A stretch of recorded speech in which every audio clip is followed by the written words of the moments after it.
sulat ni Apostol San Pablo kay Timoteo. Pinakamamahal, iniwan na ako ni Demas dahil sa pagkahumaling sa bagay na pansanlibutan. Siya ay nasa Tesalonica. Nagpunta sa Galacia si Crescente, si Tito na may sa Dalmacia, si Lucas na lamang ang kasama ko. Hanapin mo si Marcos at isama mo dito, sapagkat malaki ang maitutulong niya sa aking mga gagawin. Pinapunta ko sa Efeso si Tikiko. Pagparito mo, dalhin mo ang aking balabal na naiwan ko kina Carpo sa Troas. Dalhin mo rin ang mga aklat ko, lalo na iyong yari sa Pergamino. Napakasama ng ginawa sa akin ni Alejandrong Panday Tanso. Ang Panginoon ang magpaparusa sa kanya ayon sa kanyang ginawa. Mag-ingat ka sa kanya sapagkat tutol na tutol siya sa ipinangangaral natin. Walang sumama sa akin nang una akong humarap sa hukuman. Pinabayaan nila akong mag-isa, patawarin nawa sila ng Diyos. Ngunit pinatnubayan ako ng Panginoon at binigyan ng lakas upang maipahayag sa mga hintil ang salita. Ang salita ng Diyos. Talastas ng mga tao, dakilang paghahari mo. Magpupuring lahat sa iyo, o poon ang iyong nilalang.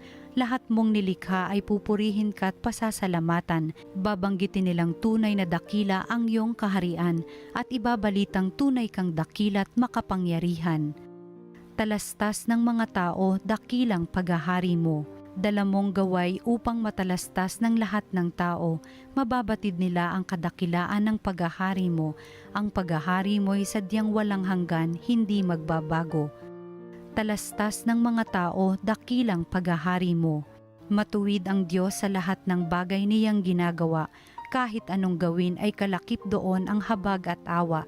Siya'y nakikinig at handang tumulong sa lahat ng tao. Sa sino mang taong pagtawag sa kanya'y tapat at totoo. Talastas ng mga tao, dakilang paghahari mo. Ang mabuting balita ng Panginoon ayon kay San Lucas. Noong panahong iyon, ang Panginoon ay humirang ng 72. Pinauna niya sila ng dala-dalawa sa bawat bayan at pook na patutunguhan niya. Sinabi niya sa kanila, sagana ang aanihin ngunit kakaunti ang mga manggagawa. Idalangin ninyo sa may-ari na magpadala siya ng mga manggagawa sa kanyang bukirin. Humayo kayo, sinusugo ko kayong parang mga kordero sa gitna ng mga asong gubat. Huwag kayong magdala ng lukbutan, supot o panyapak. Huwag na kayong titigil sa daan upang makipagbatian kanino man. Pagpasok ninyo sa alinmang bahay, sabihin muna ninyo, maghari nawa ang kapayapaan sa bahay na ito. Kung maibigin sa kapayapaan ang nakatira roon, sa kanila ang kapayapaan. Ngunit kung hindi, hindi sila magkakamit nito. Manatili kayo sa bahay na inyong tinutuluyan. Kanin ninyo at inumin ang anumang idulot sa inyo, sapagkat ang manggagawa ay may karapatang tumanggap ng kanyang upa. Huwag kayong magpapalipat-lipat ng bahay. Kapag tinanggap kayo sa alinmang bayan, kanin ninyo ang anumang ihain sa inyo. Pagalingin ninyo ang mga may sakit doon at sabihin sa bayan, nalalapit na ang paghahari ng Diyos sa inyo.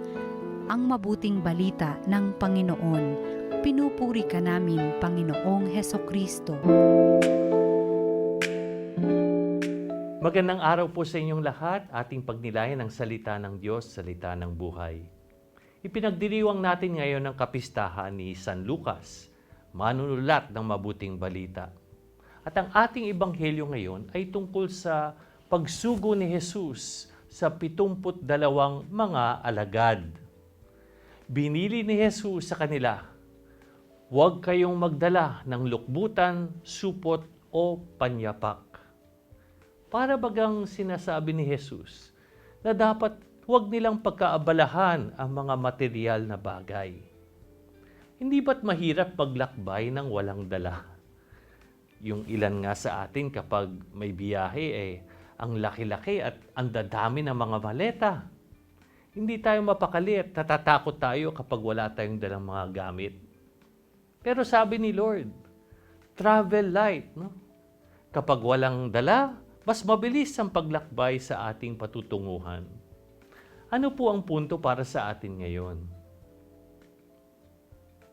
Ang tagasunod ni Jesus ay nagtitiwala sa Diyos, hindi sa salapi. Ang daming mga tao ngayon ang nagtitiwala sa salapi. Nag-iipon ng gamit, nagpapalaki ng bank account, nagpaparami ng mga bahay at ari-arian. Para bagang iniisip nila na kapag marami ng ari-arian, ay pwede nang mag-relax at lahat ng problema ay mailutultas na ng pera at ang lahat ng pangangailangan nila ay may pantustos na. Pero alam natin na hindi totoo yan. Sapagkat may mga bagay na hindi kayang bilhin ng pera. Halimbawa, kalusugan. Alam natin nung pandemya, maraming mga mayayaman ang namatay kahit may pera sila. Isa pa yung kapayapaan. Kahit na marami kang ari-arian, pwedeng hindi ka makatulog sa gabi. Hindi mo mabibili ang tunay na kaligayahan. At higit sa lahat, hindi maaaring bilhin ang buhay na walang hanggan. Kaya ang pera, kahit gaano karami, ay maaaring mawala sa isang idlip lamang. Wala sa ating mga ari-arian ang maaari nating dalhin sa kamatayan. Bakit naman mapagkakatiwalaan ng Diyos? Sapagkat patuloy ang Panginoon na nagbibigay sa atin ng ating mga pangangailangan. Remember that God provides. Hindi tumitigil ang Diyos ng pagbahagi ng mga kailangan natin upang mailigtas tayo. Mahal tayo ng Diyos. Kung ano man ang kulang sa atin, natutugunan ng Diyos. Kaya sapat na ang Diyos sa atin. Tinatawag rin tayo ng Diyos na mamuhay ng simple. Minsan, yung mga luho at pribilehiyong inaasam natin ang sanhipa ng ating pagkabulag at siyang humahadlang sa ating makita ang daan patungo sa langit. Napupunta ang lahat ng ating pansin at pagsusumikap sa material na bagay. Kaya't hindi na natin nabibigyan pansin ang ating bukasyon at pananagutan sa Diyos. Maya't maya ay ayaw na natin magsakripisyo alang-alang sa kapakanan ng ating kapwa. Hindi na rin tayo nagmamahal. Mga minamahal na kapatid, lahat tayo ay nagnanais na makamtan ng kaligtasan at kaloratian sa langit. Sa kakuli-hulihan, ang tunay na kayamanan ay hindi ang mga bagay na naluluma, gumugunaw at naiiwan sa mundo. Bagkus, ang tunay na kayamanan ay ang Diyos. Ang may babahagi natin ay si Jesus na siyang natanggap natin. Kapag isinasabuhay natin ang mga salita at gawa ni Jesus, nakikita ng lahat si Jesus na kumikilos sa buhay natin at sila'y napapalapit sa Diyos. Sa gayon, tayo ay nabubuhay ng lubos at doon tayo tunay na yumayaman.